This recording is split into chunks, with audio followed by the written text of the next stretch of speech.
पाहता लोचनी सुख झाले हो साधनी सुख झाले हो साधनी सुख झाले हो साधनी पाहता लोचनी सुख झाले हो साधनी सुख झाले हो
वाचे म्हणता गंगा गंगा सकळ दोष जाती भंगा सकळ दोष जाती भंगा सकळ दोष जाती भंगा वाचे म्हणता गंगा गंगा सकळ दोष जाती भंगा सकळ दोष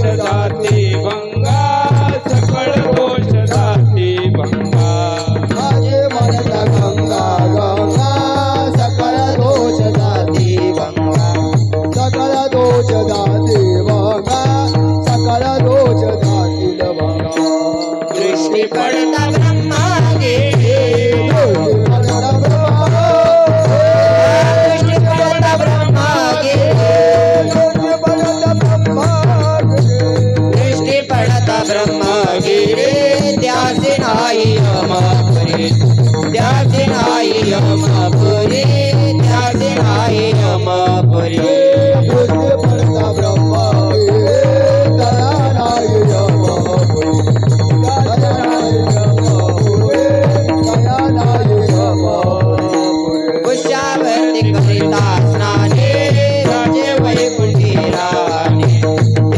वैकुंठी राजे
ब्रह्मगिरी त्यासी नाही यमपुरी त्यासी नाही यमपुरी त्यासी नाही यमपुरी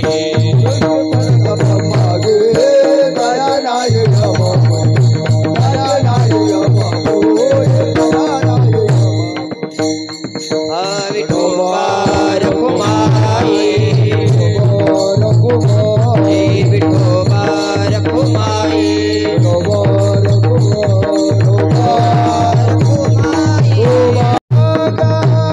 वाचे म्हणता गंगा गंगा वाचे म्हणता गंगा गंगा वाचे म्हणता गंगा गंगा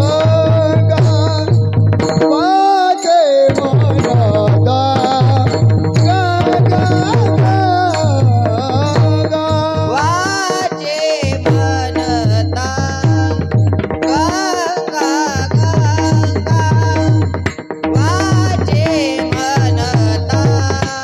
गंगा गंगा सकळ दोष जाती भंगा सकळ दोष जातील भंगा दृष्टी पडता ब्रह्मगिरी दृष्टी पडता ब्रह्मगिरी सकळ दोष जाती भंगा सकळ दोष जाती भंगा दृष्टी पडता ब्रह्मगिरी दृष्टी पडता ब्रह्मगिरी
सरकून बसा, पुढे पुढे सरकून बसा.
वाचे म्हणता गंगा गंगा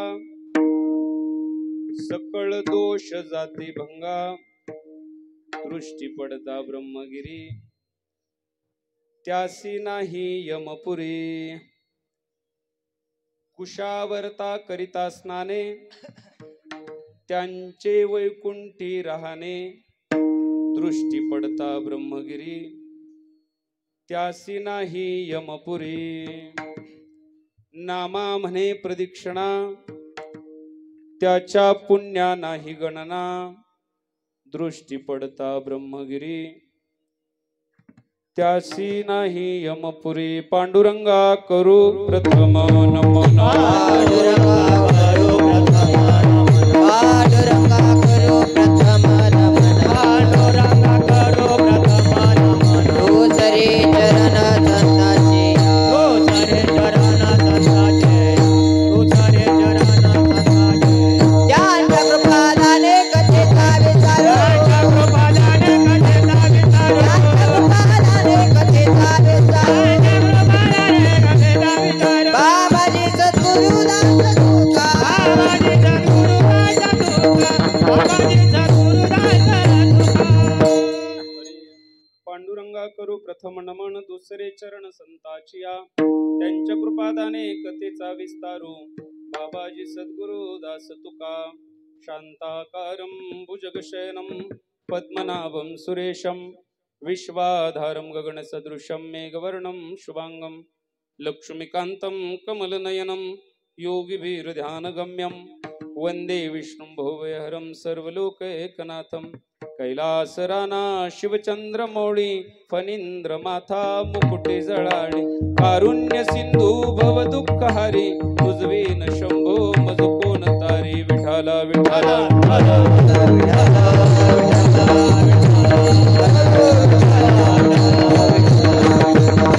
मनोजव मारुत तुल्य वेगम जितेंद्रियं बुद्धिमतां वरिष्ठतम वातात्मजमानरुत मुख्यं श्रीरामदूतं शरणं प्रपद्ये अलंकापुरी पुण्यभूमी पवित्र तेथे नांदतो ज्ञानराजा सुपात्र तया अठविता महापुण्य राशी नमस्कार माझा श्री सद्गुरु ज्ञानेश्वरासी जयांचे केलिया स्मरण होय सकळ विद्येंचे अधिकरण तेची वंदू श्री चरण श्री गुरूंचे ते आता विठ्ठल विठ्ठल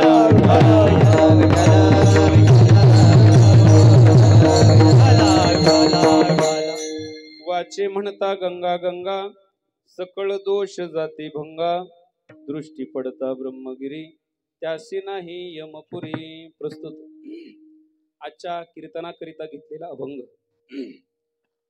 या भूतलावर जन्माला आलेल्या जड जीवांचा उद्धार करण्यासाठी आपला देह अखंड झिजविणारे जगाच्या कल्याणा संतांच्या विभूती देह कष्टविती परोपकारे या न्यायामध्ये विश्वाचे चालक मालक असणारे भगवान पंढरीश पांडुरंग परमात्मा यांचे निकटवर्ती दास नामदेव राय यांचा हा अभंग आहे विठाला विठाला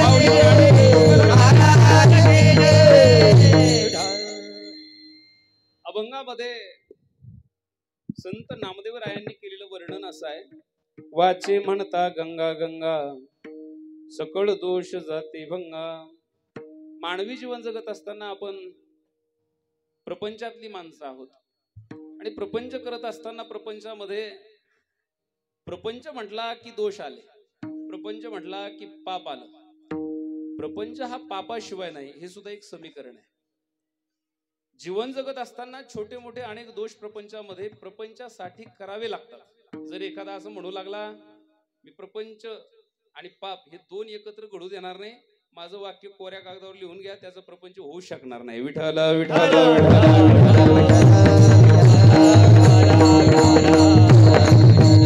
प्रपंच म्हटलं की पाप आलं अर्थात काही लोक म्हणतील मग काय सगळी पाप नाही बऱ्याच वेळेला सगळी लोक पाप करतात असं मला म्हणायचं नाही किंवा प्रपंचातली पाप ब्रह्म हाती इतकी मोठी नाही पण प्रपंचामध्ये काही छोटी छोटी पाप तर मान्यच करावं लागतील जसं की माठात पाणी ओततोय, त्याच्या जीव आहे लक्षात आला नाही, पाणी ओतलं जीव गेला, काहीतरी तर जीव गेलाच ना. खिशामध्ये 4-2 रुपये आहे आणि समोरचा मागणारा माणूस दारू पिणार आहे, त्याला जर ते दिले आणि त्यानं जर बायकोला दारू पिऊन मारलं तर त्याचा दोष पुन्हा आपल्याकडे आहेच ना. झोपताना आपण जिथं अंथरून टाकलं तिथं मुंगळा होता, लक्षात आला नाही, गोदडी टाकली, त्याच्यावर आपण झोपलो, तो मेलाच ना. गाडी चालवताना स्पीड मध्ये चालतोय, फोन काढला, फोनवर बोलतोय आणि अचानक समोर हवेतला जीव तोंडात गेला. जे मोटरसायकल चालवतात त्यांना हे रोजचे अनुभव आहे. आणि काही छोटी मोठी अशी छोटी छोटी पाप जेव्हा मोठं रूप धारण करतात आणि ज्ञानेश्वरी त्यांना सूचना करते, पापात्मके पापे नरका जायचे. पाप वाढत गेलं आणि त्याचं शिक झालं की नरकाचा दरवाजा उघडला जातो, त्याला पर्याय नाही. सृष्टीच्या संतुलनाकरता प्रपंच तर झालाच पाहिजे, पण तो प्रपंच होत असताना तो निर्दोष झाला पाहिजे, याच्याकरता काय करायचं. मग शास्त्राने प्रापंचिकांकरता काही वाटा दिल्या, काही नियम दिले. तुमच्याकडून घडणारी काही चुका आहेत त्या लक्षात येणार नाही, बरं त्याच्याही पुढचं जाऊन एक धाडसाने बोलतो.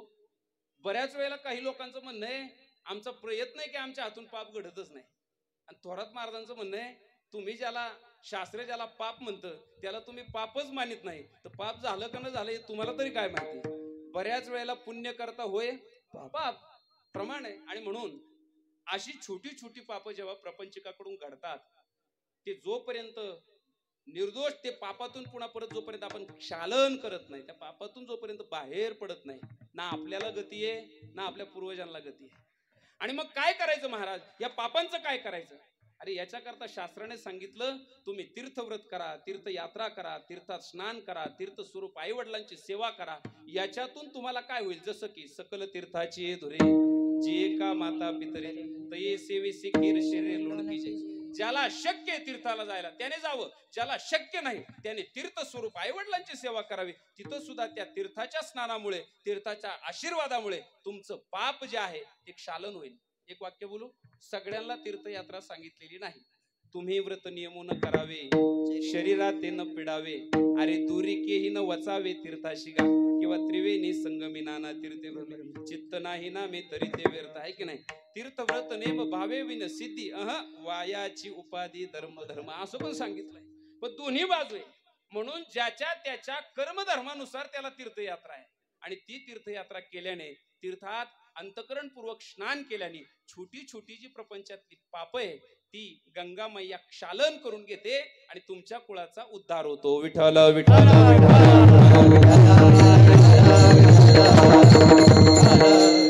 पण काय झालं महाराज, शेतकरी वर्ग म्हणला आम्हाला नाही जमणार गड्या जायला. 2 पोरी लग्नाला आले, 3 पोरं बारीक आहेत, ते शिकात्यात, 17 जनावर आहेत, 10 एकर शेती आणि मी एकटाच आहे. आणि एवढं सोडून जर तिकडे गेलो तर हे सगळं इकावं लागेल एखाद्या दिवशी. असं जर तीर्थयात्रा करीत मी हिंडलो ते इकावं लागेल.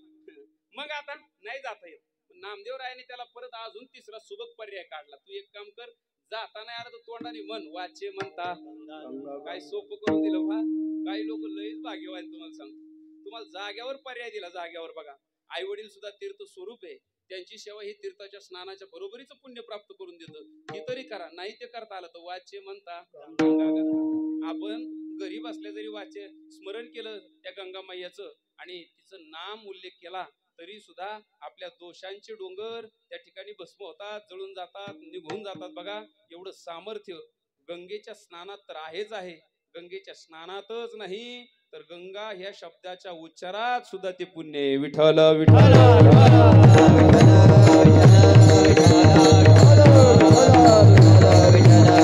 आणि मग अशा असणाऱ्या गंगा मैयाचं जलपूजन, त्याला आपण काय म्हणतो, गंगा पूजन.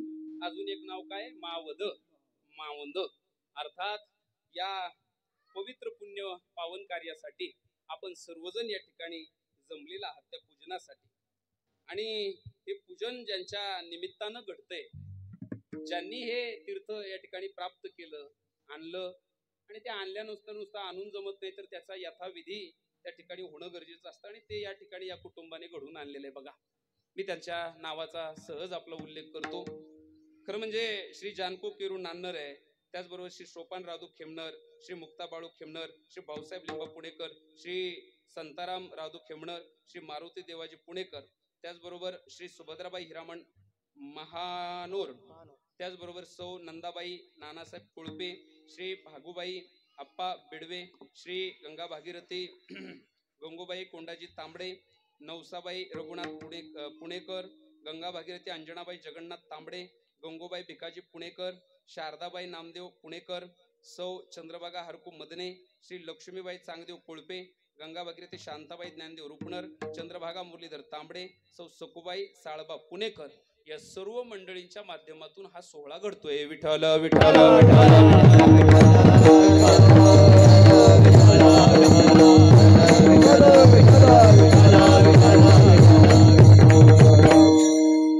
आणि मग त्यामध्ये अजून कोणी मला फोन केले, एवढं मला शक्य नाही.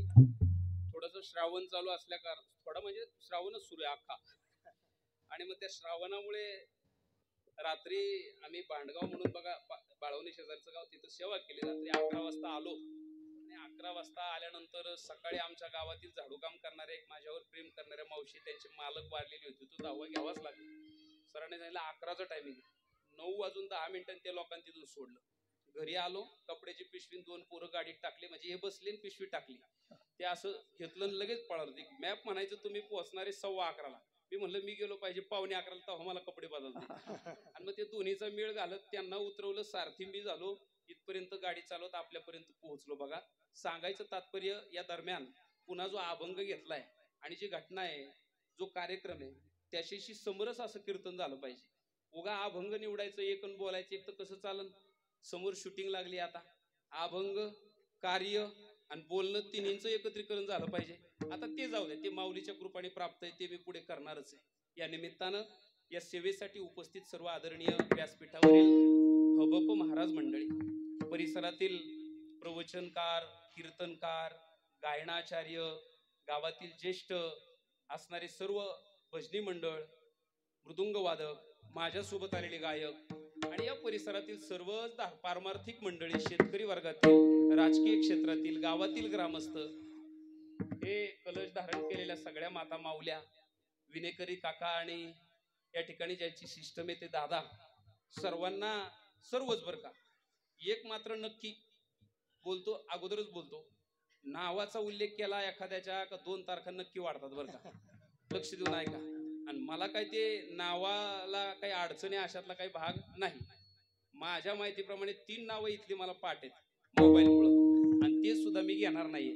त्याचं कारण आहे, मी एखाद्या महाराजासोबत गेलो आणि माझं नाव तुम्हाला पाठेन, तुम्ही कीर्तन करतात, या महाराजाची तुमची दुश्मनी अशातला भाग नाही. पण माझं पाठ आहे आणि यांचा चेहरा पाठ आहे, नाव पाठ नाही. नैसर्गिक नियमानुसार तुम्ही जेव्हा माझं नाव घेणार आहे आणि यांचं नाव तुम्हाला घ्यायचं नाही अशातला भाग नाही, तरी सुद्धा यांचं नाव न घेतल्याचा दोष त्या कीर्तन करायला लागत असतो. आणि म्हणून तिथं ऑटोमॅटिक एकाचा मान करताना दुसऱ्याचा अपमान होऊन जातो बघा. आणि तसं घडू नये याकरता काशी विश्वेश्वराला साक्षी ठेवून मारुतीरायाला प्रणाम करून सर्व महाराज मंडळीला प्रणिपात करून उर्वरित सेवा आपल्या आपल्या चिंतनात खर्च करण्याचा प्रयत्न करतो. तुम्ही सगळ्या थोरल्या मंडळींनी माझ्यावर कृपा करा. पंढरीच्या देवराया, पंढरीच्या देवराया, पंढरीच्या देवराया, पंढरीच्या देवराया, दंडवत तुझे पाया, दंडवत तुझे पाया, तुझे पाया, दंडवत तुझे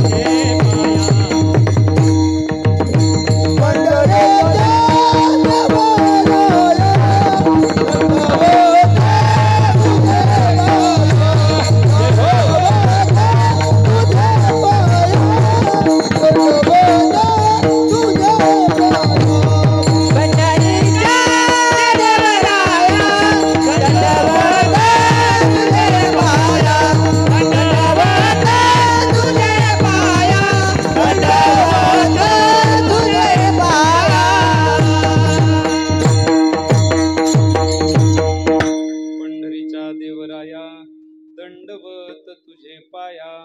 वाचे म्हणता गंगा गंगा, सकळ दोष जाते भंगा, दृष्टी पडता ब्रह्मगिरी, त्याशी नाही यमपुरी. आणि आता एकदम लक्ष केंद्रित करायचंय. आजूबाजूला बसलेल्या मंडळींना माझी एक विनंती आहे, आपल्याला बरोबर 1ला 5 मिनिटं कमी असताना थांबायचंय. 11ला 5 मिनिटं कमी असताना आपण कीर्तन सुरू केलंय आणि 1ला 5 मिनिटं कमी असताना मी थांबणार आहे. आणि म्हणून थोडंसं डिस्टर्ब करू नका. तुम्ही मध्ये जर का काही किलमिश केली तर मी आपोआप माझा विषय सोडून त्या विषयाकडे जाणार आहे आणि त्याच्यात माझे 2-5 मिनिटं जाणार आहे. बरं, मी जे कीर्तन सांगणार आहे ते गंगा शब्दाच्या बाजूला अजिबात नाही सांगणार, त्यामुळे मला वेळ नाही पुरणार. आणि म्हणून गंगा मैयाचं असणारं आपल्याकडे येणं कसं झालं, प्रागट्य कसं झालं, गंगा कुणामुळे पृथ्वीवर आली, गंगेचं महात्म्य काय, गंगा कुठं कुठे आहे आणि आपण जे पाणी आणलं ते का पुजायचं, त्या पाण्याच्या पूजनाचं महात्म्य काय, अशा सगळ्या कथांना आपल्याला थोडा थोडा स्पर्श करायचा. याकरता आपण एवढं सहकार्य करा, जे मी बोलतो तिकडे लक्ष राहू द्या. आणि जे बारके लेकरं आहेत त्यांना थोडं 2 तास कसं बसं नादी लावा, रडायला लागलं तर थोडं लांब घेऊन जा. विठ्ठल विठ्ठल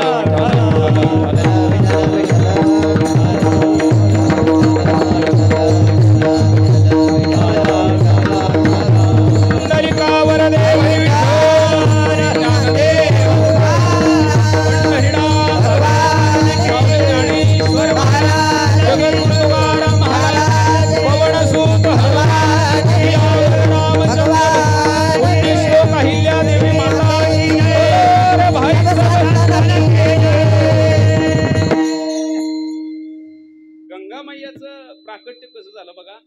आपण ज्या गंगेचं पाणी आज जलपूजन करतोय, व्यवस्थित लक्ष देऊन ऐकलं तर गोड आहे. श्रद्धेने आपण ह्या गोष्टी करत असतो. पाणी सर्व ठिकाणी आहे. हे पाणी नाही, हे तीर्थ आहे. दिसतंय पाण्यासारखं, त्याला पाणी म्हणू नये. त्याच्या पाठीमागच्या भावना सात्विक आहे, त्याची उत्पत्ती सात्विक आहे. आणि ही गंगा मृत्यू लोकातील आपल्या सामान्य लोकांकरता ज्यांनी प्रगट केली त्यांच्या आपल्यावरती अनंत उपकार आहे. लक्ष देऊ नाही का. गंगा काही अशी तशी पृथ्वीवर आलेली नाही. व्यवस्थित ऐका, लक्ष देऊन ऐका सगळी मंडळी. गंगा काही अशी तशी पृथ्वीवर आली नाही. गंगेचं प्राकट्य कुठून झालं, सुरुवातीपासून कान देऊन ऐका. 4-2 शब्द जरी लक्षात राहिले तर हेच श्रवणीय चरित्र आपल्याला पुण्य प्राप्त करून देईल. रघुकुळातील राजा राम तशी 165 पिढीतले आहेत, 165व्या पिढीतले आहेत माझ्या वाचनानुसार. याच्यात काही दोष असला माफी मागतो. रामाच्या अगोदरचे पूर्वज जे आहे, राम ज्या वंशामध्ये आहे तो वंश रघुवंश. आणि या रघुकुळामध्ये, या रघुकुळातील पूर्वजांमधले एक पूर्वज ज्यांचं नाव आहे बाहुक राजा. बाहुक राजाला एक पत्नी आहे, तिचं नाव आहे सुमती. रघुकुळातील हा एक ट्रॅक आहे, लक्षात ठेवा. सुमती आणि अजूनही काही अनेक, त्यावेळेला बहुपत्निकपणानं जगणं हे राजाचा स्वाभिमान होता, राजाचं वैभव मानलं जात होतं. बहुपत्निक. त्याच्यामधली प्रमुख राणी आहे सुमती. जसं राजा दशरथाला सुद्धा 700 राण्या आहेत. प्रमुख राणी कौसल्या, सुमित्रा आणि काही. रावणाला 80,000 पत्न्या आहे. प्रमुख राणीजीचं नाव आहे मंदोदरी.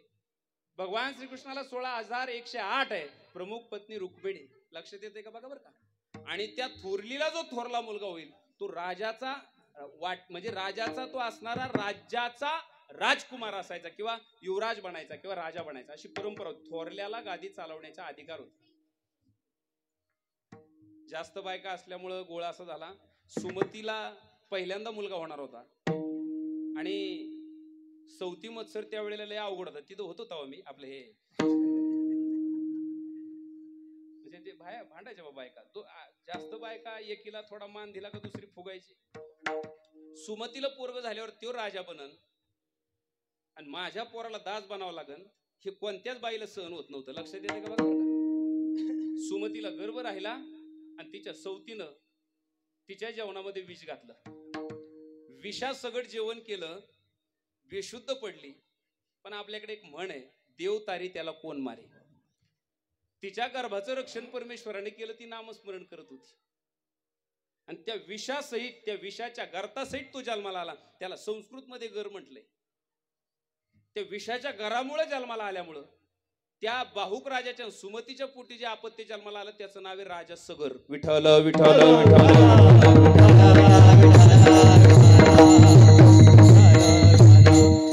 सगर राजा त्या ठिकाणी रघुकुळातला एक राजा आहे. भांडण फक्त अयोध्येच्या दशरथाच्या आणि रामाच्या काळात घडलं असं नाही, यांच्या काळात सुद्धा हे भांडण होतच. कुणीतरी विष घातलंच. फक्त त्या बाईने जेवणात घातलं आणि मंथरेने कानात घातलं. कळलं ना तुम्हाला. हे चालूच आहे. 2 मार्गाने विष घातलं जातं, एक कानातून एक तोंडातून. असं तोंडातल्या विषाला औषध आहे, कानातल्या विषाला जवळ कुटुंबाची बरबादी होत नाही तवर औषध नाही. कान दाबून धरी जा, कीर्तनात नाही, बचत गटात असल्यावर असो. नाही तर कीर्तनातच दाबून धरता तुम्ही. सगळ राजा पुन्हा बहुपत्नीक राजा आहे, राजाच्या गादीवर आहे. आणि त्यानं सुद्धा अनेक लग्न केलेले असल्यामुळं एक अन दोन नाही, इतिहास सांगतो सगर राजाला 60,000 पोरं झाली. आणि 60,000 पोरांचा बाप आहे सगर राजा. एवढ्या पोरांचा बाप असल्यामुळं ताकदवान पोरं, गुणी पोरं, विद्वान पोरं, सुशिक्षित पोरं, संस्कृत पाठक पोरं, धनुर्विद्येत प्रावीण्य मिळवणारी पोरं, आणि असं सगळं असल्यामुळं त्यांनी सबंध आजूबाजूच्या राज्यांवरती ताबा मिळवला. नीट ऐका बरं का, थोडा काळ आहे, नंतर पहिलं चरण झालं की तुम्हाला जे नेहमी कीर्तन ऐकावं वाटतं ना तसं सांगणार आहे. ताबा मिळवला. त्याच्यामुळं जिथं जिथं 4-4, 5-5 पोरं आहे त्या घरातल्या पोरांचं शेजारी थोडं भांडण असतं बघा, नाही कळलं का? पण ह्या 5 जणांची त्यांच्यात भांडण असले तर शेजारच्यावर रुबाबे, नाही तर ह्यांचाच खकाना. तसं ते सुद्धा सगळे एकत्र असल्यामुळं त्यांची जरा वतनदारी होती. आणि मग राजाने एक दिवस ठरवलं, दिग्विजय केल्याशिवाय चक्रवर्ती राजा म्हणून आपल्याला मान नाही मिळणार.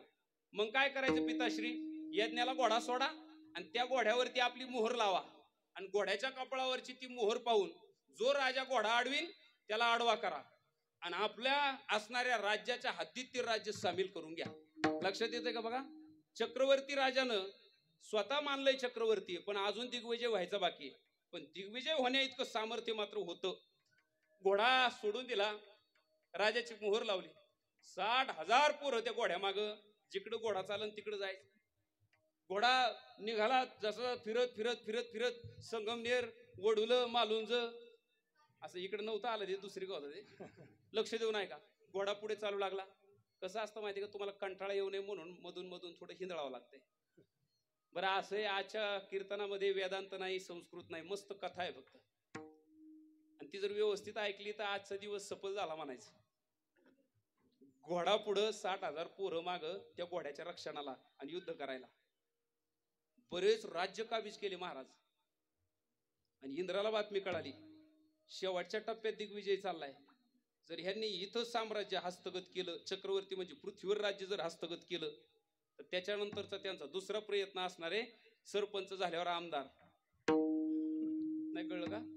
सरपंच झाल्यावर पुन्हा ग्रामपंचायत सदस्य. मला नाही माहिती बा त्याच्यातलं कसं आहे बॉस, सहज विचारलं आहे की नाही. त्यांनी सांगितलं आता सगळ्या पृथ्वीचं राज्य काबीज केल्यावर इंद्राचं राज्य काबीज करायचं. इंद्राला वाटलं ह्यांचा पहिलाच प्रयत्न फेल घातला तर आपल्यापर्यंत हे येणारच नाही, म्हणून इंद्रानं तिथून सुरुवात केली, मायाजाळ टाकली. ते ज्या परिसरातून ते घोडे घेऊन चालले होते तिथं मायाजाळ टाकली. सुरुवातीपासून नरेंद्र, देवेंद्र, इंद्र हे असो असो असो ज्याला कळतं त्यांनी बरोबर मायाजाळ टाकली. आणि मायाजाळ टाकल्यानंतर तिथं धुकं तयार केलं, ते घोडं गायबच केलं. घोडं उचललं आणि एक कपिल महामुनी नावाचे महात्मा आहे, आणि त्यांच्या आश्रमात ते साधनेमध्ये अंतर्मुख झालेले. त्यांना काही तपास नाही बाहेरच्या जगात काय चाललं. त्यांच्या अंतर्मुख दृष्टीनं परमात्म्याशी एकनिष्ठ झालेला महात्मा तपश्चर्या करीत होते. आणि जे खरे साधू आहे ते बाहेरच्या लोकांच्या नादी लागत नाही. एक वाक्य बोलू, अरे आग लगी बस्ती में आणि साधू आपले मस्ती में. विठ्ठल विठ्ठल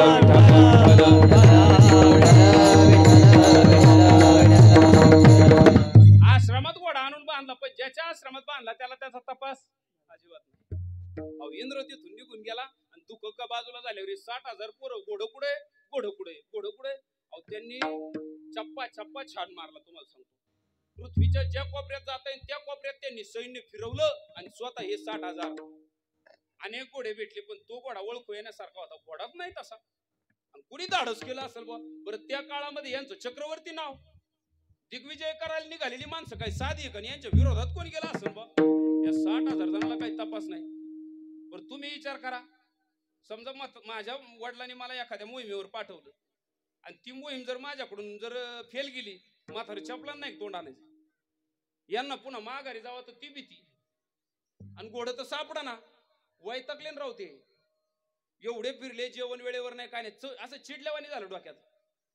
असं म्हणतात, इतिहास लिहिलेला आहे मला माहित नाही. यांनी मागून राग आल्यानंतर म्हणले पाताळात गेला का काय घोडा, तर असं लिहिलेलं आहे तिथं. यांनी ते उत्खनन केलं जमिनीचं, जमीनच खोदली. पाहू नका अशी तशी नाही खोदली त्यांनी. जिथं जिथं खोदली का नाही तिथं 7 समुद्र तयार झाले, एवढी खोदली. 7 पाताळापर्यंत तपास केला पण घोडं काय सापडलं नाही. आणि अंतिम टप्प्यातल्या प्रवासामध्ये फिरत फिरत गेल्यावर ते कपिल मुनीचा आश्रम दिसलं. तिथं तो घोडा आणि ती कपाळावरली मोहर पाहिली. हा इथं घोडा. हा पाहिल्यावर त्यांना असा राग आला. आधी वैतागलेले होते. त्यांनी मागचा पुढचा विचारच केला नाही. साधू आळंदीला होता का संस्थेत होता का जोग महाराजाच्या संस्थेतला आहे का वडुल्यातला आहे का डिग्रजचा आहे काहीच नाही पाहिलं. गेल्या गेल्या लाद घातली बो. बरं ते साधू काय असे तसे नव्हते कपडे घालून येणारे. ओरिजिनल साधना केलेले साधू. वर आपण जे म्हणतो ना काय बोलला शिवरली या रंगा त्याच्यातले नाही. गाजराची पुंगीन तैशे नवे झाले जोगी ते नाही. अधिकाराचे साधू तुम्हाला सांगतो. अनपेक्षा सुचिरदक्ष उदासीनो गत व्यथा. तुम्हाला सांगतो या साधूला यांना राग एकच आला. काय साधू म्हणले दिवसा तपश्चर्या करतो रात्री चोऱ्या करते म्हणजे आमचं घोडं चोरून आणलंय. विचारलं सुद्धा नाही बा तुम्ही चोरलं का काय. रागच आवरला नाही. एक बोलू का सगळे मंडळी जरा कान मोठे करून ऐका. रागाच्या क्षणी कोणत्याही कुटुंबात घेतलेला निर्णय त्या कुटुंबाचं वाटोळं करतो हे वाक्य लिहून ठेवा. यांनी मर्यादा ओलांडली आणि यांनी अहो रागाच्या भरामध्ये सांगितलं पोराला काप मुंडक पोरांचं. 4 पोरांचे मुंडके कापले आणि 5व्या नंबरला आईचं मुंडकं कापलं. ज्यांनी कापलं त्याचं नाव परशुराम आहे आणि ज्यांनी सांगितलं त्याचं नाव जमदग्नी आहे. पण राग शांत झाल्यावर कळालं आपण लय मोठा विध्वंस केला. पण पोरग गुणी होतं. वडिलांच्या आशीर्वादात त्यांनी मेलेले पुन्हा मागून घेतले म्हणून घर वाचलं. नाही तर खकाना झाला होता. लक्ष देऊन ऐका. एवढा कलंक लागला. रागाच्या तडाख्यात घेतलेला निर्णय शेवट आहे. माझ्या मित्रापैकी 2 भावांचं भांडण झालं आणि ते 1 एकर जमिनीचा वाद होता. माझा जो ऐकणार त्याला म्हणलं येड्या तू माझं ऐक. 1 एकर आज ना उद्या तो देईन. फक्त कोर्टाची पायरी चढू नको. आज कोर्टाची पायरी चढला तर पुढच्या 3 पिढ्या तुमची भावकी एकमेकाशी बोलणार नाही. 1 एकरचा प्रश्न आहे ना. थांब थोडे माझे पाकिट वाढू दे मी देईन तुला घेऊन वाढल्या हो. लक्ष देऊन ऐका. आणि माझं काय मत आहे तुम्हाला सगळ्यांना बी बरं का. ज्या जमिनी करता तुम्ही भांडणारे अवश्य भांडा. आपलं मत आहे बिंदास. मला बोला वाटत मी भांडू लागेल. फक्त माझी एक आट आहे ती जमीन जवळ आहे तवर तुम्ही जगले पाहिजे. ती जवळ जमीन राहणार आहे तवर तुम्ही राहिले पाहिजे तर भांडू लागतो. अरे हे कधीतरी जाणार आहे त्याचंही जाणार आहे. जो आडवं लावलं तोच जाणार आहे याचंही जाणार आहे. याच्याशी भांडण्यापेक्षा असं कोणी भांडला का बा सप्त्यातला येणार मीच घेणार आहे. नाही नाही तिथं नको. नाही कळलं का तुम्हाला. विठाला विठाला विठाला विठाला विठाला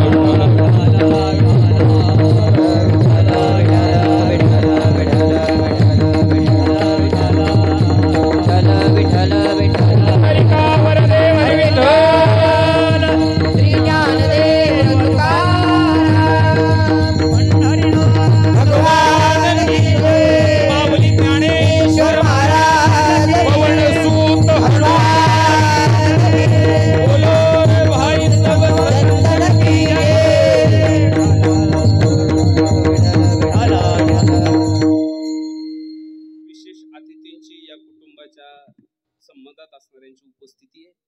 सगळ्यांना प्रणाम. मला काही नावाचं थोडस ज्ञात नाही. धन्यवाद. आणि म्हणून ऐका मुद्दा कुठं चालला होता बघा आपला. रागाच्या एका क्षणाने कुणी चोर म्हणला, कुणी अंगावर थुंकला, कुणी लात मारली साधूच्या. ऐकून घ्या. आणि एक वाक्य बोलू तुम्हाला. इतरांचा केलेला अपमान 1 वेळेला देव सहन करील. अजून पुढे बोलू. देवाला स्वतःला शिव्या दिल्या तर तो सहन करतो. पण साधूचा केलेला अपमान देव सहन करीत नाही. असं मी वाचू नये. हरिजनाची कोणा न घडावी निंदा. साहात गोविंदा नाही द्याचे सात गोविंदा.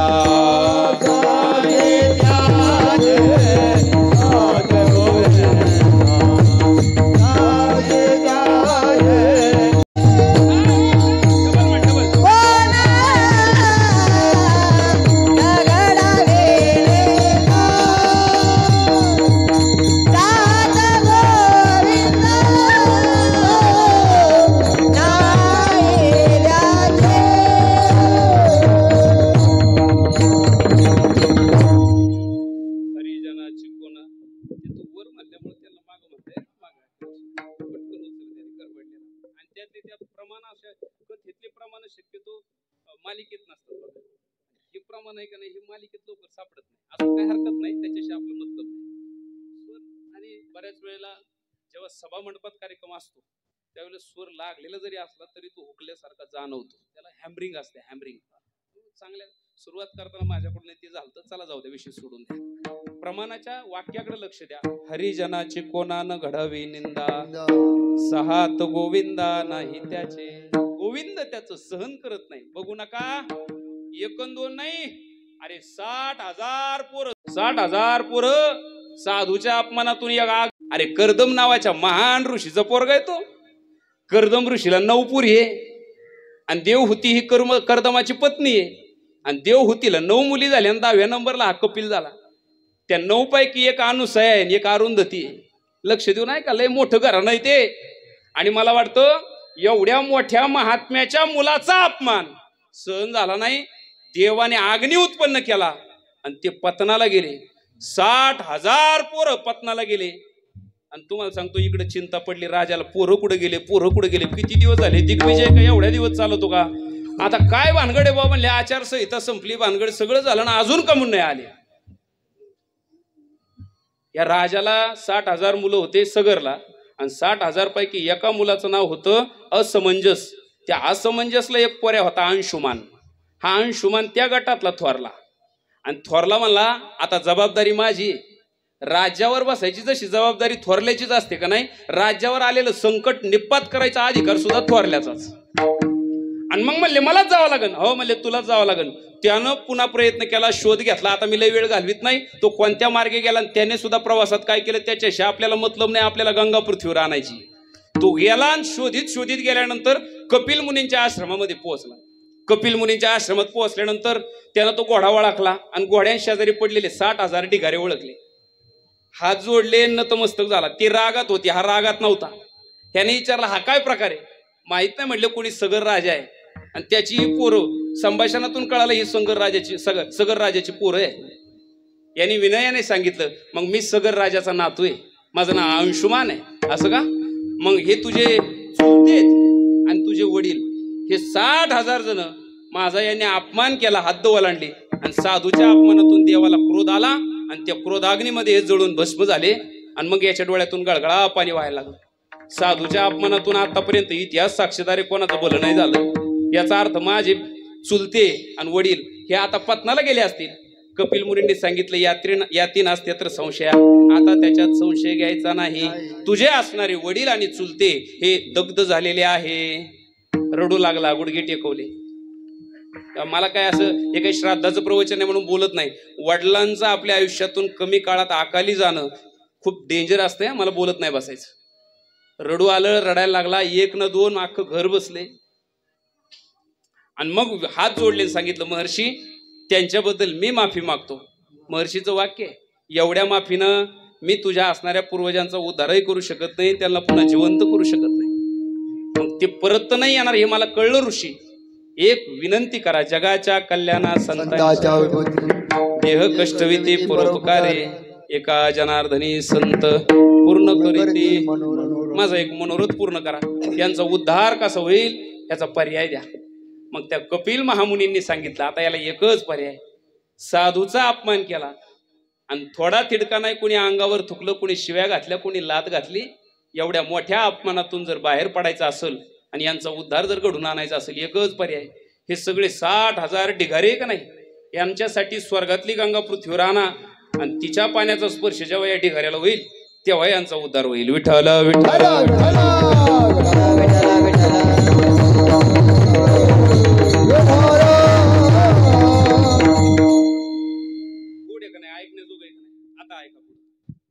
असं सांगितल्यानंतर माघारी परत आला आणि आपल्या आजोबांना प्रणाम केला. आजोबा, आपल्या असणाऱ्या मुलांनी माझ्या पित्याने आणि चुलत्यांनी अतिक्रमण केलं. साधूच्या वाटेवरती हद्द ओलांडून अपमानाची पराकाष्ठा केल्यानं दग्ध झाले तुमची मुलं. रडू लागला, सांगू लागला, रडू लागला. अरे अरे अरे अरे, सगर राजा म्हातारपणामध्ये एवढ्या पोरं असताना सुद्धा अनाथ झालेला आहे. नातू आहे बरं का, परंतु मुलांना मुकला एकही नाही. आणि मग अशा वेळेला हा जो असमंजसचा मुलगा अंशुमान आहे तो म्हणतो बाबा आता काय. तुला काय सांगितलं कपिल मुनींनी, गंगा पृथ्वीवर आणावी लागेल. बर, काय करावं लागेल, तपश्चर्या करावी लागेल. मग बाबा मला परवानगी, गेला तरी चालेल. आणि मग त्या ठिकाणी आजोबाची परवानगी घेतली आणि योग्य स्थळ तपश्चर्यासाठी निवडलं.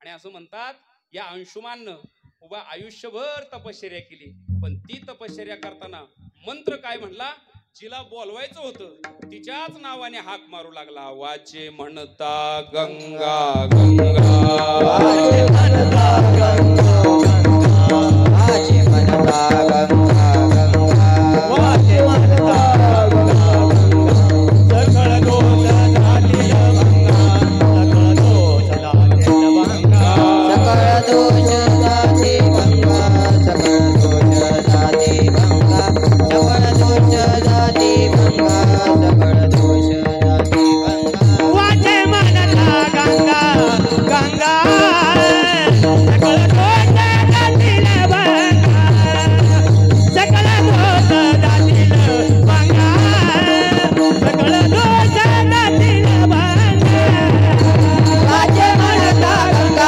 गंगा, सकळ दोष जातील भंगा, सकळ दोष जातील भंगा, सकळ दोष जातील भंगा. वाचे म्हणता गंगा गंगा, सकळ दोष जातील भंगा. त्या अंशुमाननं तपश्चर्या सुरू केली, गंगा गंगा गंगा. ऐका बघत राहा, हा जो जप आहे बाबा, तपश्चर्या आहे, 1-2 दिवस नाही केला हो. एवढ्या तारुण्यातला हा अंशुमान उभी हयात निघून गेली, तपश्चर्या बंद नाही केली, पण गंगा काही प्रसन्न नाही झाली. अंशुमान मरून गेला, पण आपल्या त्या अंशुमानला अर्थात एक मुलगा झाला ज्याचं नाव आहे दिलीप. जेव्हा दिलीप मोठा झाल्यावर त्याला कळलं, बाहुक राजाचा सगर सगराची 60,000 त्याच्यातला असमंजसचा अंशुमान हा माझा बाप आहे, आणि जे दग्ध झाले ते माझ्या वडिलांचे चुलते आहेत, आणि वडिलांचे वडील आजोबा आहेत. आता काहीतरी करावं लागेल. आणि मग त्याने सुद्धा आपल्या वडिलांची परंपरा आहे बघा, आपल्या वडिलांची परंपरा आपण पुढे चालवली पाहिजे. जसं तुकोबराय म्हणतात, 8 पिढ्यांचा परमार्थ आहे, माझ्या वडिलांची मिरासिका देवा, तुझी चरण सेवा पांडुरंगा. आपण आपली परंपरा चालवली पाहिजे पुढे. परंपरा आता बाकीच्या परंपरा सांगावं नाही लागत, पण ही धार्मिक कार्याची परंपरा सुद्धा घरात कोणीतरी चालवली पाहिजे. घर बांधा हे काही परंपरा शिकवावं लागत नाही. थोडा आगावपणाने बोलतो, डोळपुरीहून आलो म्हणून बांध करा, हे काही विषय शिकवायची परंपरा थोडी, ते करते बरोबर. सगळं म्हाताऱ्या कोणा आपल्या नावावर आलं का म्हाताऱ्याला गोठ्यात बाज टाकून द्यायची, हे काही शिकवायच्या गोष्टी व्हायच्या, हे करते, ही परंपरा जमते. अरे परंपरा वाढणं कशाला म्हणतात ऐका. आजोबा 1 पंगत देत होता आणि बापानं 2 पंक्ती उचलल्या, आणि पोरानं काल्यापर्यंतच्या सगळ्या पंक्ती उचलल्या, याला म्हणायच्या परंपरेत वाढ. आजोबा शिकलेला नव्हता तरी 2 पंक्ती देत होता, आणि बाप सुद्धा अर्धच शिकला तरी त्यानं 3 पंक्ती देत होता, आणि हा डबल ग्रॅज्युएट झाला आणि यानं गावातला सप्ताहच बंद केला. याला कोणत्या वड्याला कापायचं मला सांगा, काय गरज, लक्ष देऊ नाही का. या परंपरेला काय महत्व नाही. ऐका आता पुढचं बरं का, कसं असतं माहिती का, मला एवढंच कळत, बैल नांगर होता त्या टायमाला 8 तास नंतर घ्यावं लागत, ते 8 तास मधून घ्यावंच लागत. असू द्या, ज्याला कळन त्याला 8 तासाशिवाय शेतीच नाही, बैलाशिवाय शेती नाही असो. आणि म्हणून सगळ्यांनी यांनी विचार केला, आता काय करावं. अंशुमानची उभी हयात निघून गेली, दिलीपानं तपश्चर्या सुरू केली, वडिलांची परंपरा पुढे चालवली. दिलीपाचं सुद्धा आयुष्य निघून गेलं. नीट ऐका बरं का, पहिल्यांदा सगर राजाच्या पोरांनी चूक केली, ते तर गेलेच गेले, त्यांच्या पाठीमागे असमंजस गेला, असमंजस नंतर अंशुमान गेला, अंशुमान नंतर दिलीपाचं आयुष्य गेलं, आणि दिलीपाच्या पोटी एक पोरग जन्माला आला, त्या पोराचं नाव आहे राजा भगीरथ. विठ्ठल विठ्ठल विठ्ठल.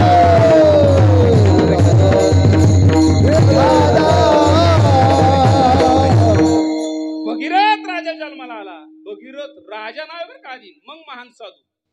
भगीरथ राजाने सुद्धा आपल्या घराण्याची परंपरा, मुलांचं उत्तरदायित्व संपल्यानंतर हे तपश्चर्या वगैरे कधी, प्रथमे नार्जिता विद्या, तृतीयम नार्जितम धनम, तृतीयम नार्जितम पुण्यम, चतुर्थम किम करिष्यति, असे टप्पे पूर्ण झाल्यावर तपश्चर्याला गेले. ते आधीच नाही गेले, मुलं बाळ झाल्यावर. आणि मग भगीरथ राजाने सुद्धा, आता कितवी पिढी हे लक्षात घ्या बरं का, माझ्या हिशोबाने आता ही 4थी 5वी पिढी जी गंगेची तपश्चर्या करतात. एक वाक्य बोलतो, तुम्ही रोज लोक बऱ्याच लोकांच्या घरात सुख समाधान आहे, श्रीमंती आहे, घरदार आहे, गाडी बंगला आहे, सगळं व्यवस्थित आहे.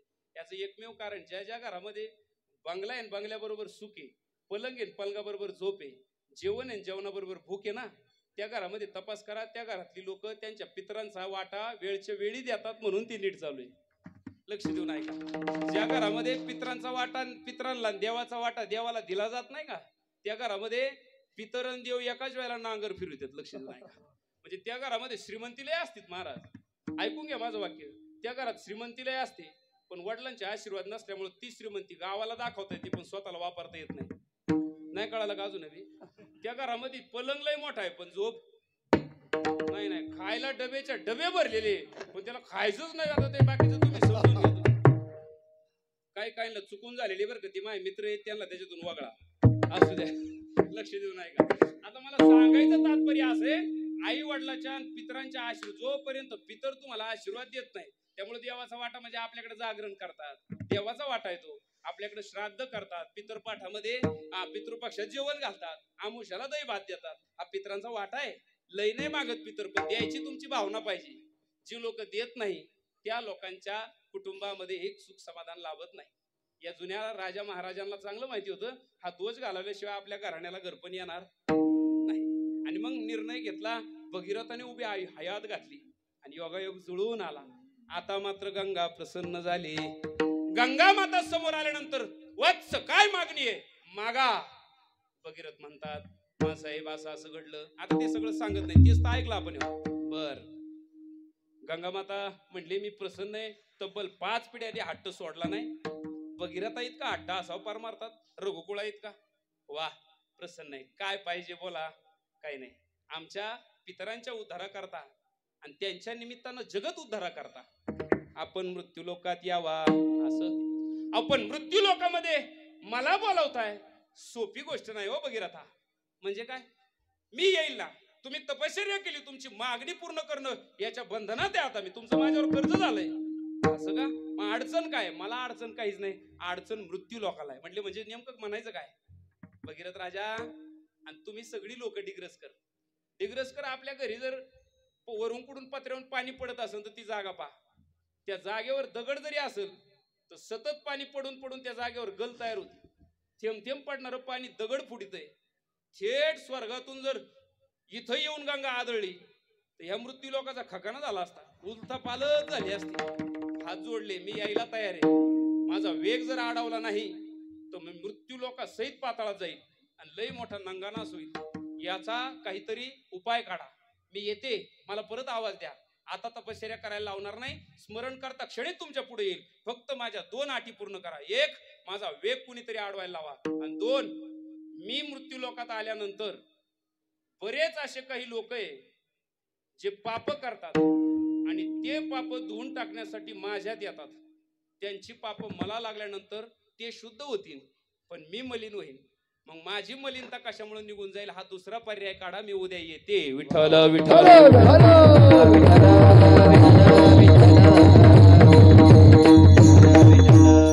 गंगामाईने हे सांगितलं. आपल्याकडे जुनी म्हण आहे काका, आधीच 5 पिढ्यांची तपश्चर्या, त्याच्यात हे 2 पर्याय कोण काढणार हो आता? पण एवढ्या वरून पडलेलं पाणी अडवायचं खेळ वाटला का तुम्हाला? अरे चालू 12 फुटलं तर बंद, मोटर बंद केल्याशिवाय टूप लावता येते. खरं का खोटं? माझ्या पायातले गाडा तुमच्या तोंडात आपले हे सांगा ना. 12 येतं का आवळता?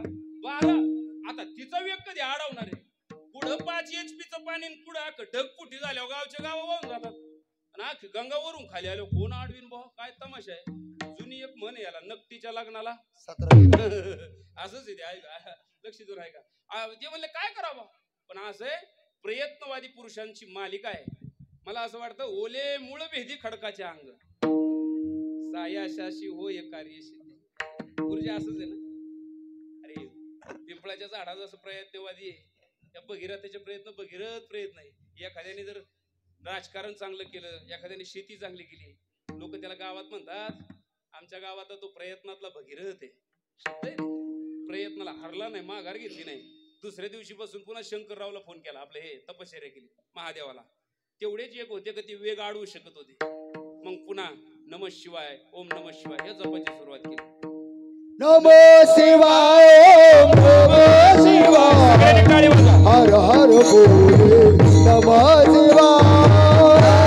शिवाय ओम नमः शिवाय हर हर बोल नमः शिवाय नमः शिवाय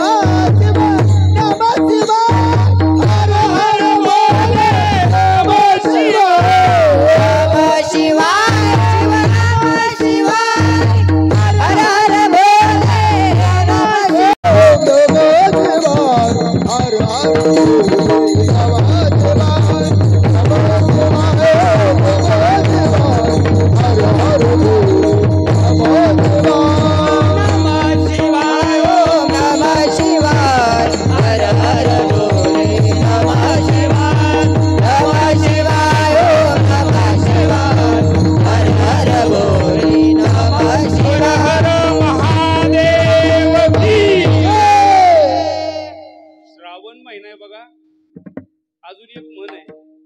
आळशाला गंगा दुर्गा असं काहीतरी आहे. तसं कालपर्यंत श्रावण महिन्यात जरी नमः शिवाय भजन नसून झालं तर आज कीर्तनामुळं तरी काहींनी तोंड मिटकून धरलेली होती. असू द्या, पाहतात पण नाव माहित नाही. ते नाव तोंडात यायला सुद्धा लय पुण्य लागत आहे. मला तिथे सोपी गोष्ट आहे का? जाऊ दे, चला माझी वेळ इथं मला वाया घालवायची. पुन्हा शंकराची तपश्चर्या केली. कसं असतं माहिती का? कधी कधी वाहत्या नदीत डुबकी मारून घ्यायची असते. वाहत्या गंगेत नामस्मरण करताना, टाळी वाजवताना कानगड करीत जाऊ नका. बघा, जमलं तर मी फक्त सांगायचं काम आहे. कारण कलियुगामध्ये उद्धाराचं एवढंच एक साधन आहे. सकळांशी येते आहे अधिकार, कलियुगी उद्धार हरीच्या नामे. पुढच्या वेळेस म्हणायला लावू नका तुमचा उद्धार तुम्ही. कसं असतं सांगू का तुम्हाला? एक कीर्तनामध्ये विशेष शब्दाचा प्रयोग झाला का टाळी वाजवायची असते. एखादा विनोद झाला का थोडा smile is nature's best antidote for trouble, थोडंसं चेहरा प्रसन्न करायचा असतो. आणि मला असं वाटतं, जर वक्त्याने एखादा प्रश्न विचारला तर हो वाटत असेल तर होकारात्मक मान हलवा, नाही वाटत असेल तर नाही म्हणून त्याचं उत्तर द्यावा. संवाद आहे तो. असं कोणतं तरी एक तरी केलं पाहिजे. मान हलवून उत्तरांच्या प्रतिक्रिया दिल्या पाहिजे. वक्त्याला जोर येतो, कीर्तन करायला बरं वाटतं. उगा येताना कोणतरी 2-4 गावऱ्या एकाच टायमाला तोंडावर गचकन हल्ल्यावानी तोंड, मग ते दाब येतो. होकार नकार द्यावा, अधून मधून थोडी स्माइल द्यावा, कधी मध्ये टाळी वाजवा. टाळी वाजायला रोग आला तर आपलं हे कमीत कमी असं वर हात करावा काय असं सांगत. हे बघा, मी मधून मधून असं येड्यावानी करतो, ती माझा दोष नाही. पुन्हा मला जाताना म्हणू नका. मी परत एकदा सांगतो, चंद्रकांत भाऊ गेले आणि मी आलोय ढवळपुरीत. हा, या असं मातीचा गुणधर्म आहे. अजूनही काही गावांमध्ये मला सप्त्यात ढवळपुरीच आहे म्हणून तारखा देत नाही. या लोकांना बक्षीस द्यायला पाहिजे. यांना वाल्ह्या कळाना, आजामेळ कळाना, गणिका कळाना, काय म्हणावं शहाण्या लोकांना, मला तेच कळत नाही. अरे जेवढे अगोदर असामान्य पद्धतीने जगत होते, सामान्य पद्धतीने जगत होते, ते असामान्य झाले. वाल्याचं नाव अगोदरचं रत्नाकर आहे, मग वाल्मिकी. तुलसीदासाचं अगोदरचं नाव राम बोलाय, मग तुलसीदास. भगवान गौतम बुद्धांचं अगोदरचं नाव राहुल आहे, मग गौतम बुद्ध आहे. विठ्ठलपंतांचं अगोदरचं नाव विठ्ठलपंत आहे, नंतर चैतन्य स्वामी. ज्यांनी ज्यांनी क्रांती केली परमार्थात, त्यांचा अगोदरचा जीवन परिचय असा बिघडलेला आहे. तसं आमच्याकडे जरी तमाशा होता तर कीर्तनकार तीर्थ जन्माला येणार होता म्हणून आधी तमाशा झाला, बाकी काय नाही. बाकी काय नाही.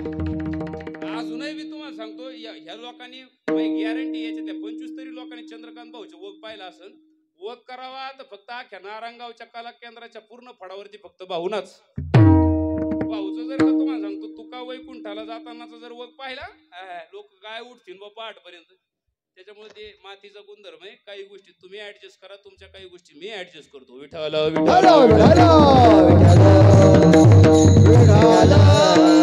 आपल्या वेळेत आपल्याला कीर्तन संपवायचंय. ऐका, घ्या ऐकून. चला आता कुठपर्यंत आलो. पुन्हा महादेवाला प्रसन्न केलं. महादेवाला प्रसन्न केलं आणि महादेवाला स्वतः भगीरथ काय म्हणू लागले, तुम्ही विश्वनाथ, तुम्ही विश्वनाथ, तुम्ही विश्वनाथ,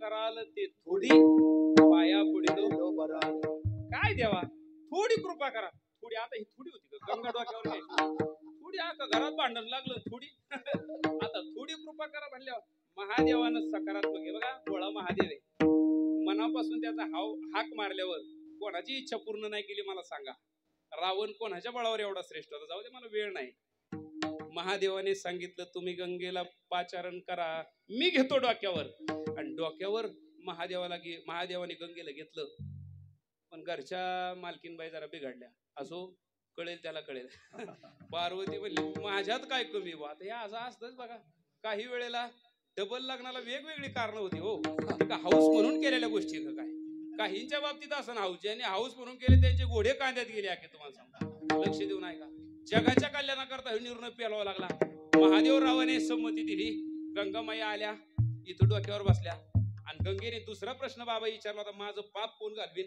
त्याचं उत्तर काय ऐकून जा गंगेला सांगितलं होतं ज्या वेळेला तू व्हायला लागशील आणि पापी लोक तुझ्यात आंघोळ करतील 1000 पापी लोक आंघोळ करून गेले तुझ्यात पाप आलं तर त्याच्यानंतर एक जरी साधू तुझ्यात आंघोळ करून गेला तर सगळं पाप घेऊन जाईल एवढी ताकद साधू दे तुका म्हणे पापे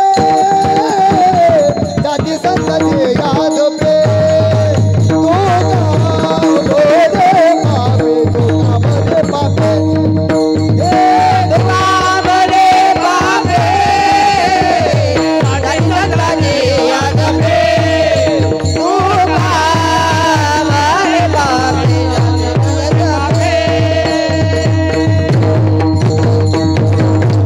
तुका म्हणे पापे जाती संताची जपे म्हणून त्यांचं सुद्धा नुसतं नाव घेतलं तरी पाप निघून जातं आता तुम्ही म्हणा याला पुरावा आहे का महाराज गंगेचं पाप साधू काढून नेतात घरी गेल्यावर एक चरित्र वाचा कारण आज माझा संबंध फक्त गंगेशी घरी गेल्यावर चरित्र वाचा पुंडलिक राया पुंड्या होता तेव्हा पुंडलिक राया पुंड्या होता तेव्हा जाणीवपूर्वक शब्द वापरतो दोन्ही पण नाही तर म्हणताला अरे कार्य केलं पुंड्या असताना कुकुटमुंड नावाच्या ऋषीनं त्या तिन्ही गंगा यमुना आणि सरस्वतीला शुद्ध केलं हे त्यानं पाहिलं होतं आणि प्रश्न विचारला तुम्ही कोण आहे त्या म्हणले आम्ही गंगा यमुना आणि सरस्वती कुठं गेलत्या साधूच्या सेवेला का गेलत्या हेच उत्तर दिलं सगळं जग आमच्यात स्नान करतं आम्ही मलिन झालो की आमची मलिनता घालवण्याची ताकद या महान ऋषींमध्ये बास संपला माझा दृष्टांत दुसरा पर्याय दिला महादेवरावाने तिला डोक्यावर घेतलं डोक्यावर घेतलेली माणसं शक्यतो लवकर खाली सुडी जावं असो तुम्हाला सांगतो डोक्यावर घेतली पण ती काय खाली यायला तयार नाही नादवली हो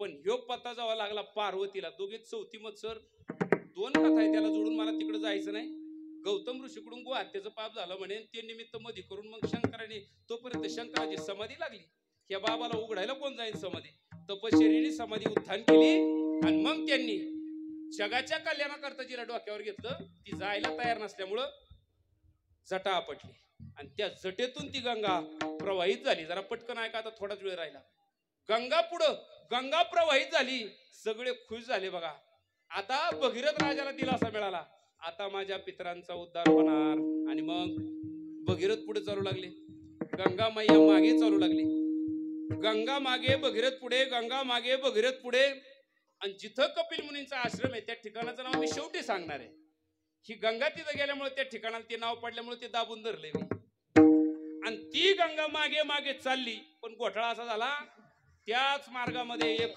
सप्ताह चालू होता आणि सप्त्याचे अध्यक्ष होते जन्नू ऋषीचं तिथं तपश्चर्या चालू सप्ताह चालू आणि त्यांचं ते साधण्याचे सगळे सामान तिथं आणि ते प्रातर्विधीला बाजूला गेले आणि हे बुवा त्याच्याच कडान तिथून गेले कोण भगीरथ पुढे गेल्यामुळे ही मागून आली हिनं त्या जन्नू ऋषीची वाटी लोटी लंगोटी सगळं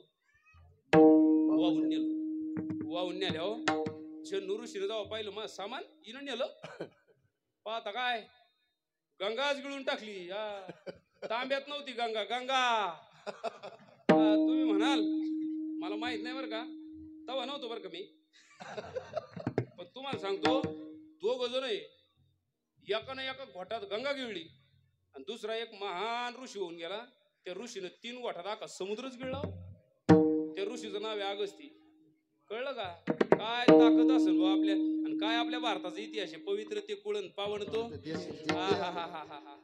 बघा मग 3 घोटात समुद्र प्यायचं म्हणजे जोक आहे का आलवल विलवलची कथा आहे ती. आणि त्याला माराय करता तो समुद्र गिळला होता आणि त्यांनी तो लगी वाट सोडला तेव्हापासून तो खारा झाला. वाचून घ्या. तसं चुकीचं काही सांगत असेल तर युट्यूबवर शूट आहे, मला फोन करा, मी 5 नंबर सांगतो तेव्हापासून करा. आणि त्यांनी जर तसा खारा नसता केला तर जेवणाला चव आली असती. मीठ कुठून बनलं मला सांगा बरं. पण ते साधू आहे. ऐका, हसू नका. एक वाक्य बघा, सर्वांग निर्मळ आणि चित्त जैसे गंगाजळ. साधू आहे. त्यांच्या कोणत्याच कृतीला तुमचे नाव ठेवायची मजल नाही. मी फक्त इतिहास सांगितला. साधू आहे बघा. एका आपले काय पूर्वज होऊन गेले. एका गोठ्यात पुढे समुद्र आणि एका गोठ्यात पुढे गंगा. आणि आपल्या वाल्यांना 12 आवळा ना. तरी एक जण आलता माग, त्याला झाले 2-4 वर्ष साहेब. ते तिकडून लांबून आला आणि त्याने मला हात प्रश्न विचारला. अगस्त तो तिकडून आला पण तो असा नव्हता आला. त्याला काय श्रावण बिवण नव्हता. तो म्हणला सोरण महाराज. नाही कळलं का? मला आज कळालं हे गाव सगळं हरिश्चंद्रगडावरून आलंय. काय कळालंय लक्ष देऊन ऐका. सोरण महाराज, मला तुम्हाला एक प्रश्न विचारायचा आहे. तो मला म्हणला या अवस्थेत 2-4 जण गेली, त्याला गचुंडलं. ती दुसऱ्या बाजूने आलं. ओ सोरण महाराज. म्हणलं हे कीर्तन नाही होऊन देणार. याला एकच पर्याय, याला इथं आणा, 2 प्रश्न विचारू द्या, गप्प बसन, आपलं कीर्तन होईल. आलं बा म्हणतो. सोरण महाराज, मी किती वेळपासून तुमचं कीर्तन ऐकतो. हो लय अभ्यास राव तुमचा. मी म्हणलं बरं आहे बा, चांगलं. मला एका प्रश्नाचं उत्तर द्या. मी म्हणलं काय. पुराणामध्ये असे कोणते ऋषी होऊन गेले ज्यांनी 3 घोटात अख्खा समुद्र प्याला. मी तेव्हा नवीनच होतो. पण महाराजांनी मला खालून आवाज देऊन सांगितलं, तुम्ही सांगा मी सांगतो. म्हणलं काय. त्याला म्हणा अगस्ती ऋषीनं 3 घोटात समुद्र प्याला. हुशार आहे महाराज तुम्ही. म्हणलं आता तरी जाईल. ते मला पुढे काय म्हणलं माहिती का. पण एक आहे, किरकोळ माणूस आहे अगस्ती ऋषी. मी म्हणलं आता काय ते तुटीतलं पाणी प्यायला होता का काय. थोडी चाहूल लागली. मी म्हणलं पेताड का असा ना, पण प्रश्न विचारलाय राव पुस्तकातलाच. आणि माझ्या नजरेने ही लोक तशी बी हुशारच असते. तो काही नशिबानं ती त्या ट्रॅकला गेलेली असते. कोणी माझ्याशी भांडणार नसलं तर आपलं एक मत आहे, माळकऱ्यापेक्षा तर बरीच. त्याच्यामुळे नाही म्हणत मी. त्याच्यामुळे नाही म्हणत मी. ऐका ना, आपलं कधी बी पैन आहे आपली. एक पेनार संगमनेरचा आणि एक नगरचा, दोन्ही साकुरात एकत्र येऊ द्या. मी मंदिरात उभा आहे, खोटं बोलत नाही. गावाला अंदाजच लागणार नाही भाऊ. गाव एवढंच म्हणणार हे नक्की मावस भाऊ असणार. भांडणच नाही त्यांच्यात. आणि आपल्यात बघा माळकऱ्यात हे डोळपुरीवालं तोंडात लय भटगळे. त्याला कुठं तारीख इथून सुरुवात होती. लक्ष देऊन आहे का. नाही. किंवा आला म्हणला मला एक चावल लागली. अगस्ती ऋषी किरकोळ कसे काय. ते म्हणलं, मी म्हणलं 3 घोटात समुद्र पिणारा माणूस किरकोळ कसं काय बा. मला जरा थोडी. मी म्हणलं दादा तुम्हाला कसं काय वाटतं बा अगस्ती ऋषी किरकोळ आहे. ते मला म्हणला मी सांगन पण आधी माझ्या पाया पडा. आता अहो लय आडवे लागत आहेत आम्हाला बी. पर्याय काढायचा असतो गाढवाला. गोपाळ शेठ.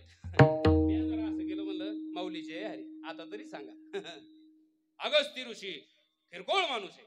मी म्हणलं कस काय किरकोळ माणूस आहे. 3 घोटात समुद्र पेले तरी किरकोळ कस काय. तो म्हणला अगस्ती ऋषी आपल्या पुढे किरकोळ माणूस आहे. ते 3 घोटात समुद्र पेले, मी एका घोटात 9 सागर पिऊन आलो. म्हणलं पहा आता काय. मी म्हणलं वर्गणी करून याचं मंदिर बांधावं काय नु गावात. आता का काय महाराज त्याविषयी सोडून विठाला विठाला विठाला.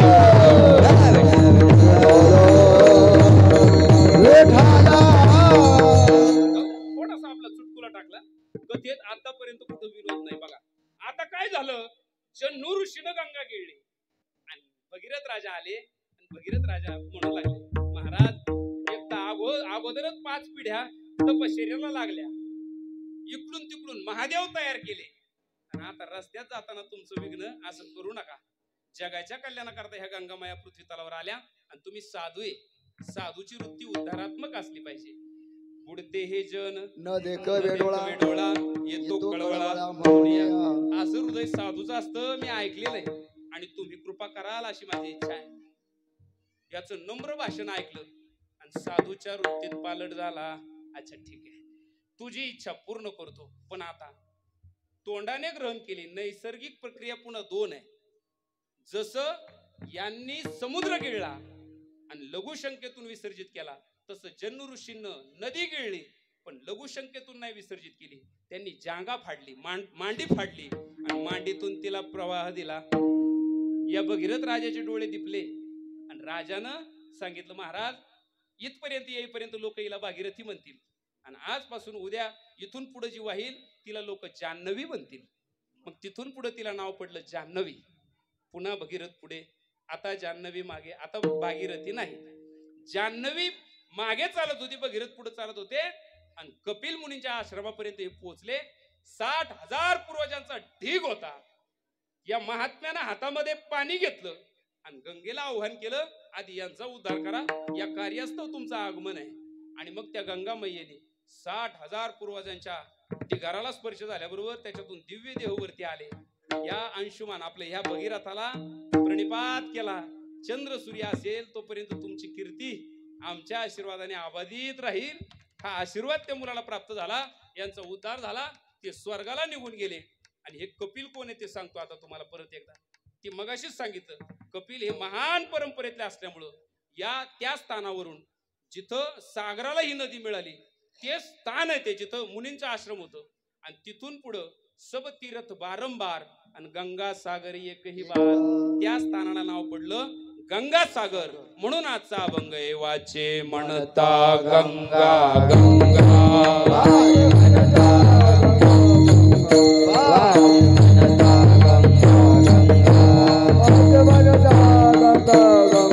सकल दोषातील भंगा, सकल दोष जाते भंगा,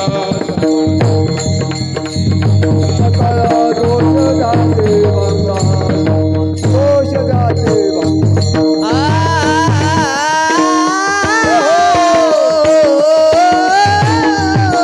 वाचे म्हणता गंगा गंगा,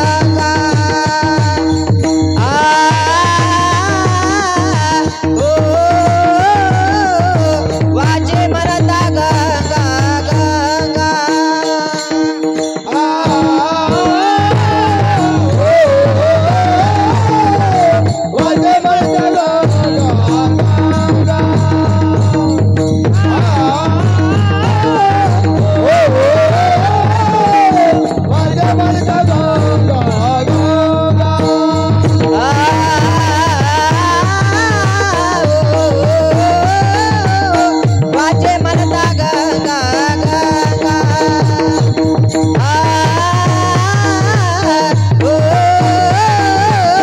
वाचे म्हणता गंगा गंगा.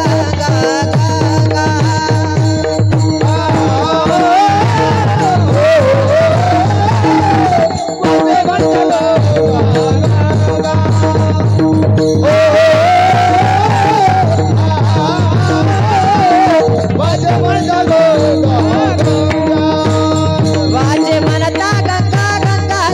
दोष जाती भंगा. वाचे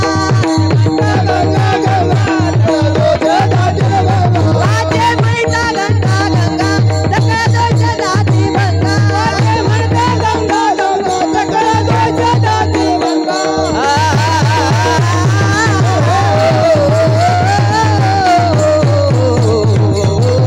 दृष्टी पडता ब्रह्मगिरी,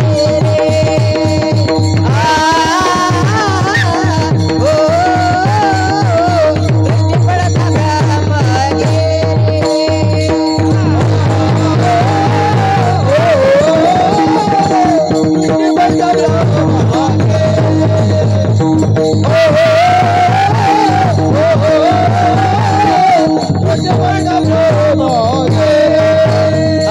वाचे म्हणता गंगा गंगा, सकळ दोष जाते भंगा, सकळ दोष जाते भंगा, सकळ दोष जाते भंगा. गंगा गंगा, सकळ दोष जाते भंगा, सकळ दोष जाते भंगा, सकळ दोष जाते भंगा.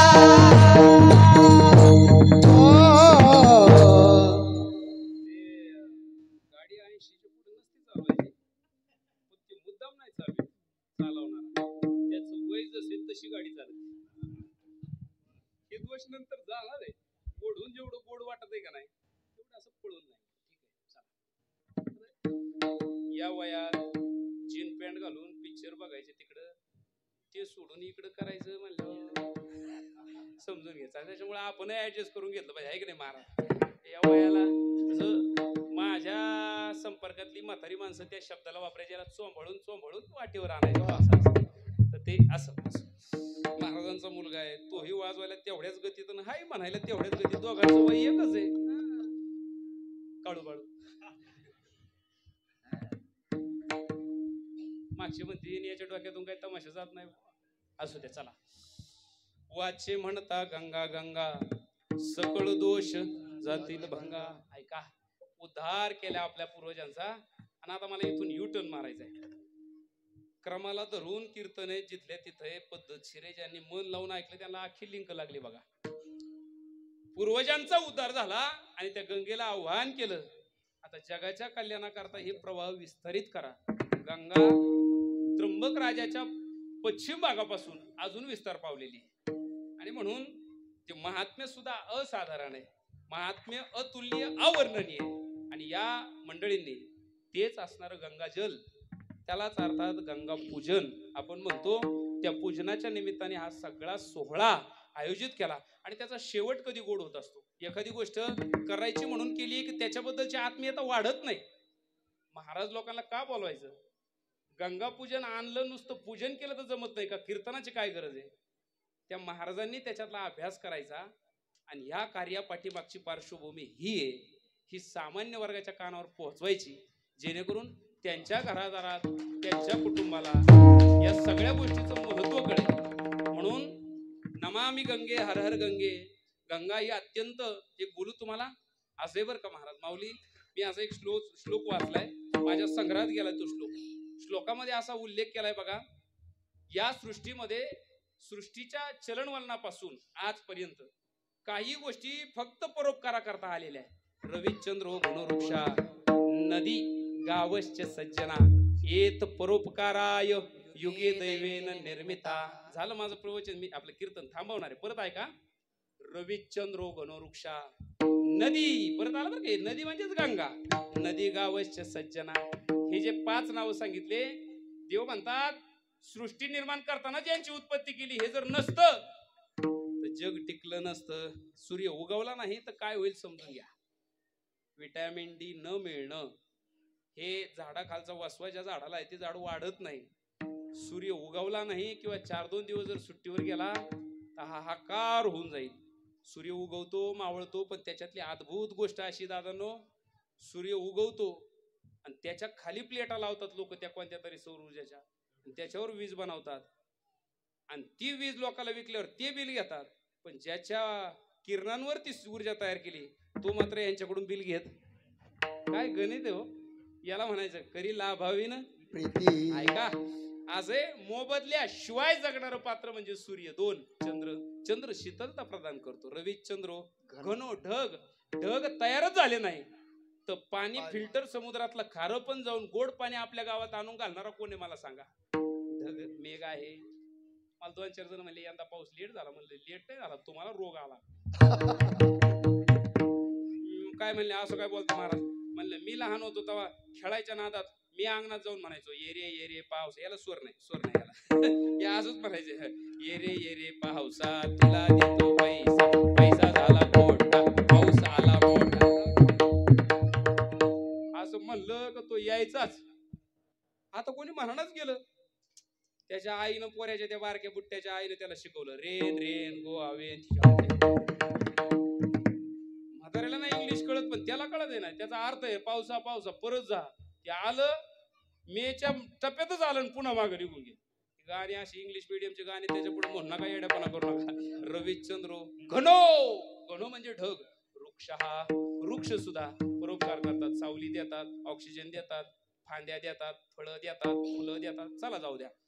वृक्ष रविचंद्रो घनवृक्षा नदी गावश्च सज्जना. आता थोडा काळ बदलला साहेब, नाही तर नदी जर नसती तर पूर्वीच्या लोकांचं कसं झालं असतं नाही कळालं तुम्हाला? बाथरूम आता बांधले तुम्ही, असू द्या, ज्याला कळन त्याला कळन. गावाची सफाई करण्याचं काम बिचारी मैया उदार अंतकरणानं करायची. तुम्ही तरी त्याला गाण समजत असेल. एक आई स्वतःच्या पोरानं विष्ठा केल्यानंतर जेवत्या ताटावर उठून त्याला जेव्हा धुते ना, परत त्याच ताटावर जाऊन बसते. तिनं कधीच लेकराची किळस केली नाही. ऐका किती उदार आहे.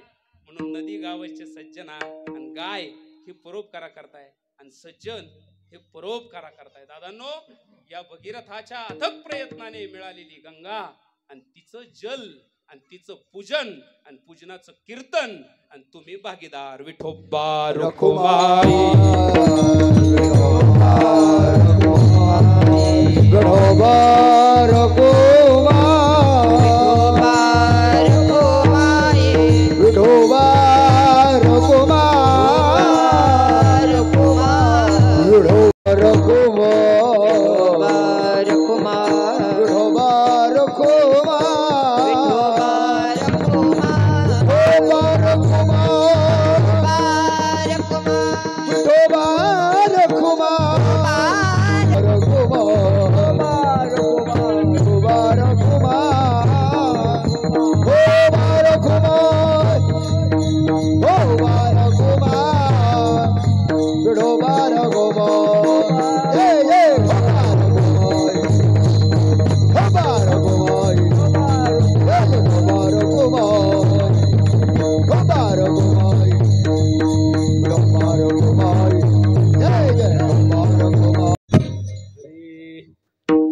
वाचे म्हणता गंगा गंगा सकळ दोष जाती भंगा.